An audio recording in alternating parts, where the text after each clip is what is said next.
খেলেছে Manchester city ও Tottenham, আর এই দুই দলের ম্যাচের দিকে প্রবল আগ্রহে তাকিয়েছিল আর্সেনাল। সিটি পয়েন্ট হারালেই যে দরজা খুলে যাবে মিকেল আর্তেতার দলের, কিন্তু পেপ গুয়ার্দিওলার ম্যানচেস্টার সিটিকে আটকাবে কে? এপ্রিল থেকেই টানা জয়ের মধ্যে থাকা ম্যানচেস্টার সিটি টটেনহ্যামকে হারিয়েছে 2-0 গোলে। ওয়ালটন এয়ার কন্ডিশনার এক্সচেঞ্জ অফারে স্প্লিট এসিতে 23,000 টাকা পর্যন্ত নিশ্চিত ছাড়। ম্যাচের দ্বিতীয়ার্ধে দুটি গোলই করেছেন আর্লিং হল্যান্ড। এই জয়ে আর্সেনালকে টপকে প্রিমিয়ার লিগ পয়েন্ট তালিকার শীর্ষে উঠেছে ম্যানচেস্টার সিটি।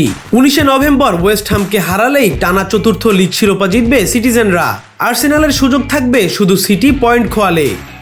31তম রাউন্ড থেকে একটি পয়েন্ট না হারানো সিটি বাড়তি চাপেই ছিল টটেনহ্যাম ম্যাচ নিয়ে। 2019 সালে টটেনহ্যামের নতুন স্টেডিয়ামে খেলা শুরুর পর এখানে লিগের ম্যাচ জিততে পারেনি সিটি, এমনকি একটি গোলও ছিল না হ্যাট্রিক চ্যাম্পিয়নদের। আজ সেই গোল খরা কাটে ম্যাচের 52তম মিনিটে কেভিন ডে ব্রুইনের গোল মুখে বাড়ানো বল শুধু জায়গা মতো পৌঁছে পায়ের টোকায় জালে জড়ান হল্যান্ড। এই গোলটি অবশ্য শোধ দেওয়ার সহজ সুযোগ পেয়েছিল টটেনহ্যাম। ম্যাচের 86তম মিনিটে সিটির বদলি গোলকিপার স্টেফান ওর্টেগাকে একা পেয়ে যান হিউং-মিন সন, কিন্তু টটেনহ্যামের কোরিয়ান তারকা তাড়াহুড়ো করে শট নেন সোজাসুজি। এগিয়ে আসা ওর্টেগা এক পা বিছিয়ে দিয়ে গোল প্রতিহত করে ফেলেন।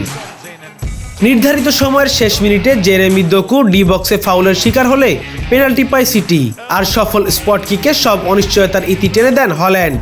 প্রিমিয়ার লিগে টানা দ্বিতীয়বার গোল্ডেন বুট জয়ের পথে আরও এগিয়ে গেলেন হল্যান্ড। তার গোল সংখ্যা হলো 27টি।